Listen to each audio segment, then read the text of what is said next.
Hello, friends. I am Kaira. Welcome to our channel Mind and Machine Reviews. नमस्कार, the deep dive में आपका स्वागत है। आज हम एक ऐसी किताब पर गहराई से नजर डाल रहे हैं जिसने दुनिया भर में लाखों लोगों को प्रेरित किया है। पाउलो कोएल्हो की कीमियागर यानी द अल्केमिस्ट। हाँ बिल्कुल, कीमियागर। हमारे पास इस किताब की एक कह सकते हैं विस्तृत समीक्षा है और आज हमारा मकसद सिर्फ कहानी दोहराना नहीं है बल्कि इस समीक्षा के जरिए ये समझना है कि आखिर इस किताब में ऐसा क्या खास है, क्यों ये इतनी कालजयी और लोकप्रिय साबित हुई। सही, इसके पीछे के संदेश क्या हैं, है ना? और समीक्षा इसे कैसे दिखती है, इसकी सफलता या शायद कुछ आलोचनाएं भी हों। हाँ वही, जैसा कि हम जानते हैं ये किताब 1988 में पुर्तगाली में आई थी और तब से तो मतलब अनगिनत भाषाओं में छप चुकी है, करोड़ों प्रतियां बिक चुकी हैं। इसे लोग अक्सर एक मॉडर्न क्लासिक मानते हैं, एक तरह की क्या कहते हैं, मॉडर्न फेबल। बिल्कुल। तो चलिए सीधे मुद्दे पर आते हैं और इस समीक्षा के आधार पर कीमियागर की दुनिया के उन पहलुओं को खंगालते हैं जिन पर शायद कम ध्यान जाता है। ठीक है, शुरुआत करते हैं कि ये किताब आखिर है क्या। समीक्षा इसे ब्राजीलियाई लेखक पाउलो कोएल्हो का एक दार्शनिक उपन्यास बताती है, जिसमें रूपक है, कल्पित कहानी है और दर्शन का एक अनोखा मिश्रण है। हाँ, और ये दार्शनिक उपन्यास वाला पहलू ये काफी दिलचस्प है, जैसा समीक्षा ने शायद रेखांकित किया होगा। मतलब ये सिर्फ एक एडवेंचर स्टोरी नहीं है। नहीं, समीक्षा शायद इस बात पर जोर देती है कि कोएल्हो ने कहानी को एक वाहन की तरह इस्तेमाल किया है, जीवन के बड़े सवालों को सामने रखने के लिए। जैसे उद्देश्य, नियति और ब्रह्मांड से जुड़ाव। ये सब गहरे विचार हैं और ये तरीका उन लोगों को खास तौर पर अपील करता है जो मतलब सतही बातों से आगे जाकर गहरे अर्थ तलाशते हैं, जिन्हें वो आहा वाले पल पसंद है। हाँ बिल्कुल। और समीक्षा के मुताबिक कहानी का केंद्र है सैंटियागो, एक युवा अंडालुसी चरवाहा। स्पेन में। हाँ, स्पेन में भेड़ें चराता है, एक साधारण सी जिंदगी जीता है, लेकिन उसके मन में एक बेचैनी है।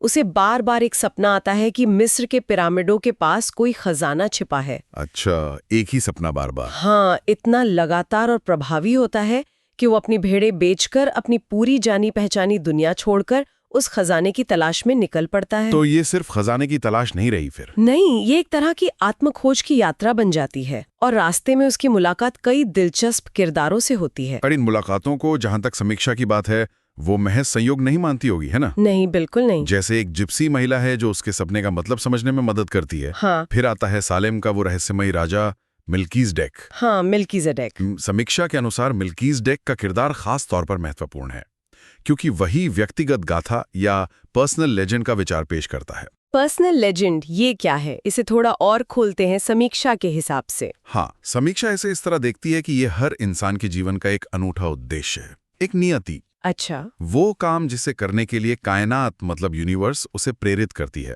जिसे पूरा करने में ही उसकी असली खुशी और सार्थकता छिपी है।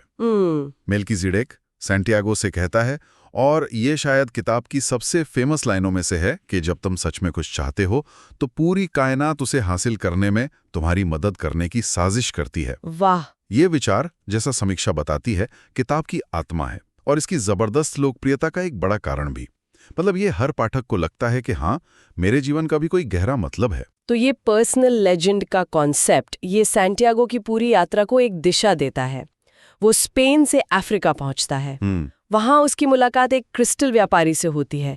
समीक्षा शायद इस पड़ाव को सिर्फ मतलब नौकरी पाने या पैसे कमाने के तौर पर नहीं देखती होगी। नहीं, बिल्कुल नहीं। समीक्षा इसे एक सीखने की प्रक्रिया के रूप में देखती है। कैसे? क्रिस्टल व्यापारी के साथ काम करते हुए सैंटियागो सीखता है कैसे निराशा से उभरा जाए, कैसे अपने काम में नयापन लाया जाए और सबसे जरूरी धैर्य और दृढ़ता का क्या महत्व है। अच्छा। व्यापारी खुद अपनी पर्सनल लेजेंड, जो कि मक्का जाने की इच्छा है, उसे पूरा करने से डरता है। उसे लगता है कि अगर सपना पूरा हो गया तो जीने का मकसद ही खत्म हो जाएगा। तो ये सैंटियागो के लिए एक तरह की चेतावनी भी है कि सपनों को टालते रहने का क्या नतीजा हो सकता है। समीक्षा शायद यहाँ इस बात पर ध्यान दिलाती है कि कैसे सैंटियागो यहाँ कंफर्ट जोन मतलब जो आराम का दायरा है उसकी सीमाओं को समझता है। सही। फिर वो कारवां के साथ रेगिस्तान पार करता है और वहां उसकी मुलाकात एक अंग्रेज से होती। हाँ, अंग्रेज। ये अंग्रेज कीमियागरों की तलाश में है जो सीसे को सोने में बदल सके, ये मुलाकात सैंटियागो के लिए एक नया दरवाजा खोलती है। बिल्कुल, यहीं से कीमियागरी यानी एल्केमी का विचार कहानी में आता है। और समीक्षा के अनुसार कोएल्हो ने कीमियागरी को केवल धातु बदलने की कला के रूप में नहीं दिखाया। तो फिर यहाँ ये एक बहुत शक्तिशाली रूपक है व्यक्तिगत और आध्यात्मिक परिवर्तन का। अच्छा, मतलब जैसे कीमियागर धातु को शुद्ध करके सोना बनाते हैं, वैसे ही इंसान भी अपने डर, अपने संदेह, अपनी कमियों पर काम करके खुद को बेहतर बना सकता है, अपनी पर्सनल लेजेंड के करीब पहुंच सकता है। ये सिर्फ बाहरी खोज नहीं है, ये अंदरूनी शुद्धि की प्रक्रिया भी है। समीक्षा शायद ये भी बताती है कि अंग्रेज जो है वो किताबों में ज्ञान ढूंढ रहा है, जबकि असली ज्ञान अनुभव से और संकेतों को समझने में है। और फिर रेगिस्तान के नखलिस्तान ओएसिस में कहानी एक और मोड़ लेती है, जब सैंटियागो की मुलाकात फातिमा से होती है। फातिमा, हाँ। उसे फातिमा से प्यार हो जाता है और एक पल के लिए वो अपने खजाने के सपने को भूलकर वहीं बस जाने की सोचने लगता है। हाँ, ये एक अहम कश्मकश है, एक दुविधा। समीक्षा शायद इस बात पर रोशनी डालती है कि कोएल्हो यहाँ प्यार को सपनों के रास्ते की रुकावट के तौर पर नहीं दिखाते। नहीं, फातिमा खुद सैंटियागो को आगे बढ़ने के लिए प्रेरित करती है, कहती है कि जाओ अपना खजाना ढूंढो, मैं इंतजार करूंगी। अच्छा, तो संदेश ये है कि सच्चा प्यार कभी आपको आपकी पर्सनल लेजेंड से दूर नहीं ले जाता, बल्कि उसे पूरा करने में आपकी मदद करता है, आपको इंतजार करने की ताकत देता है। ये प्यार और नियति के बीच का संतुलन दिखाता है। ये दिलचस्प है। और आखिरकार उसकी मुलाकात उस असली कीमियागर से होती है ना, जिसके नाम पर किताब का शीर्षक है। सही, और ये कीमियागर सैंटियागो का गुरु बनता है। गुरु, हाँ, एक तरह से। समीक्षा इस कीमियागर के किरदार को शायद एक रहस्यमयी मार्गदर्शक के रूप में देखती है, जो सैंटियागो को किताबी ज्ञान से परे जाकर दुनिया को समझने में मदद करता है। क्या सिखाता है वो? वो उसे सिखाता है कि कैसे दुनिया की भाषा को समझें, यानी संकेतों को पहचानें, अपने दिल की सुने, डर का सामना करें। डर का सामना? हाँ, कीमियागर उसे बताता है कि डर दर्द से भी बदतर होता है। समीक्षा शायद जोर देती है कि ये सब जीवन के गहरे सबक हैं, जो सिर्फ यात्रा के अनुभव से ही सीखे जा सकते हैं, किताबों से नहीं।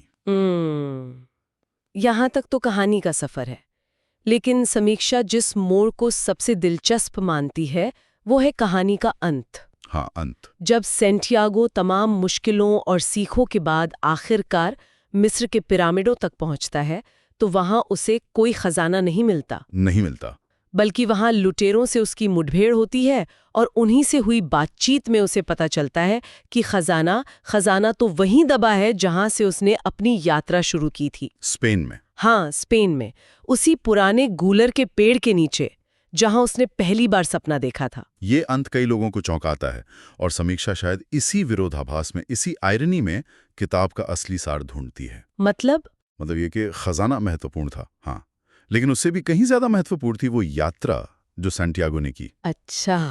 अगर वो यात्रा पर निकलता ही नहीं तो उसे कभी पता ही नहीं चलता कि खजाना कहाँ है। सही। और इस यात्रा ने उसे वो बना दिया जो वो बन गया, ज्ञानी, अनुभवी, आत्मविश्वासी, कायनात की भाषा समझने वाला। तो असली खजाना वो सोना चांदी नहीं था? नहीं, समीक्षा शायद इस बात पर बल देती है कि असली खजाना वो आत्मज्ञान और आध्यात्मिक विकास था जो उसे यात्रा के दौरान मिला। मंजिल जरूरी है, पर यात्रा उससे कम नहीं, शायद ज्यादा ही महत्वपूर्ण। ये यात्रा मंजिल से ज्यादा महत्वपूर्ण है वाला विचार ये काफी गहरा है। समीक्षा शायद इसे उन लोगों के लिए खास तौर पर प्रासंगिक मानती है जो जीवन में दिशाहीन महसूस करते हैं या अर्थ की तलाश में हैं। बिल्कुल। और आपने दुनिया की भाषा या संकेतों का जिक्र किया था।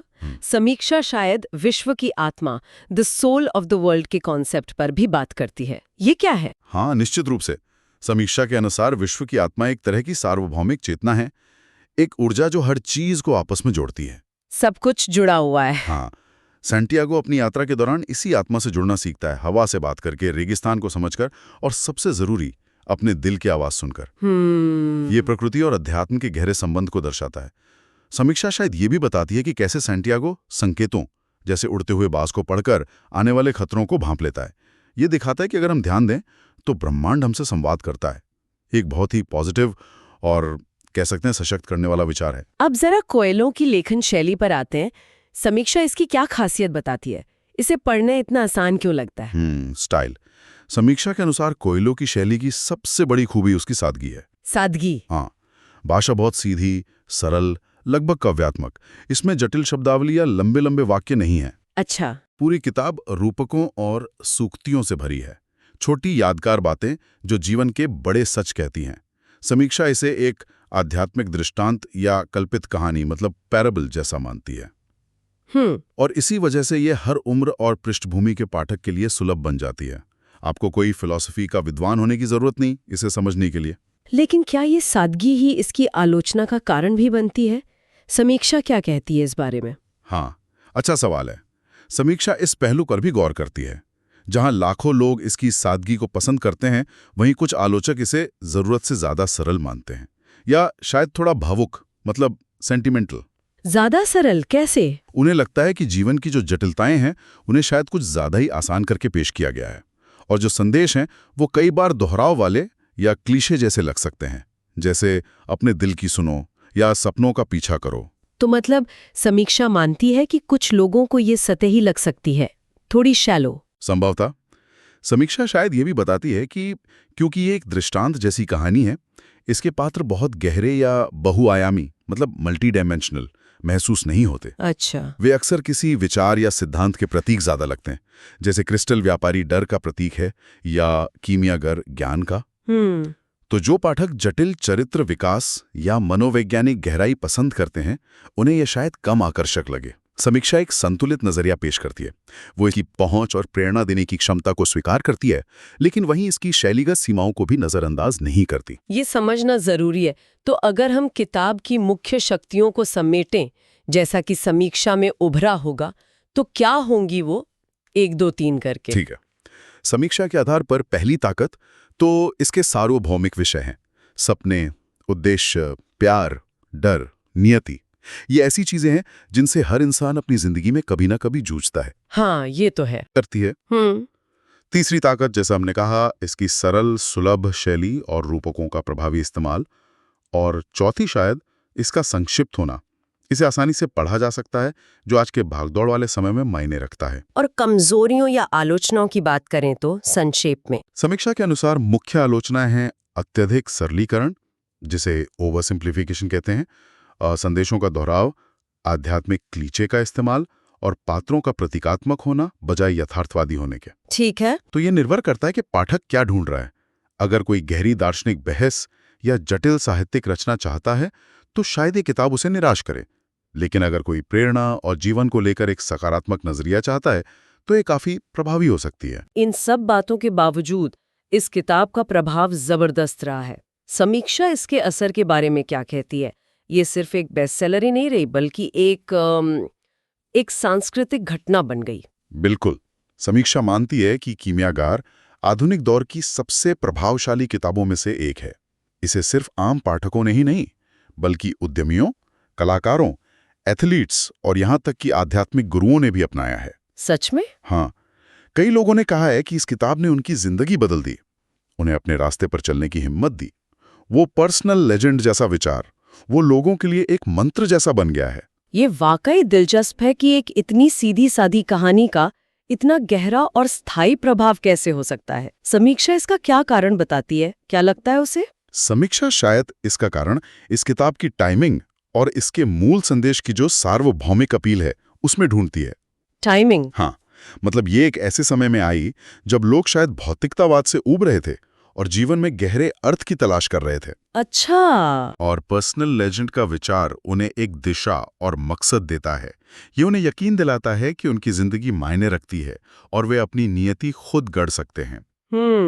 साथ ही कहानी का सकारात्मक अंत और वो कायनात मदद करती है वाला संदेश अनिश्चितता के दौर में एक उम्मीद की किरण जैसा है। शायद यही वजह है कि दशकों बाद भी अलग अलग पीढ़ियों और संस्कृतियों के लोग इससे जुड़ाव महसूस करते हैं। ये मूल मानवीय जरूरतों, अर्थ, उद्देश्य और मार्गदर्शन को छूती है। तो इस पूरी चर्चा को समेटते हुए समीक्षा के नजरिए से कीमियागार का निचोड़ क्या है? ये महज एक कहानी है या उससे कुछ ज्यादा है? समीक्षा इसे सिर्फ एक उपन्यास से कहीं ज्यादा मानती है। ये एक तरह का आध्यात्मिक साथी या मार्गदर्शक है। अच्छा। ये साहस, विश्वास और अपने सपनों के प्रति निष्ठा की एक कालातीत कहानी है। इसका असली संदेश शायद यात्रा के महत्व, आत्मखोज की सुंदरता और ब्रह्मांड के साथ हमारे गहरे संबंध के बारे में है। सोचकर हम अपने जीवन का अर्थ ढूंढ सकते हैं, यही है। हाँ, कुछ ऐसा ही। समीक्षा शायद यही कहती है कि इसकी स्थायी अपील का राज इसकी इसी क्षमता में है कि यह जटिल लगने वाले सवालों के सरल पर गहरे जवाब देती है। यह हमें याद दिलाती है कि खजाना शायद बाहर नहीं, हमारे भीतर ही छिपा है। बस उसे खोजने के लिए यात्रा पर निकलने का साहस चाहिए। और यहीं पर एक सवाल उठता है जिस पर शायद समीक्षा भी इशारा करती है। अगर ये पर्सनल लेजेंड या व्यक्तिगत गाथा हर किसी के लिए मौजूद है, तो फिर क्यों ज्यादातर लोग इसे खोज नहीं पाते या इस पर चल नहीं पाते? ऐसा क्यों है? यह एक महत्वपूर्ण सवाल है और शायद यही वो बिंदु है जहां किताब की फिलॉसफी असल जिंदगी की जटिलताओं से टकराती है। समीक्षा शायद पाठकों को इसी पर सोचने के लिए छोड़ती है। अंतिम विचारोत्तेजक विचार।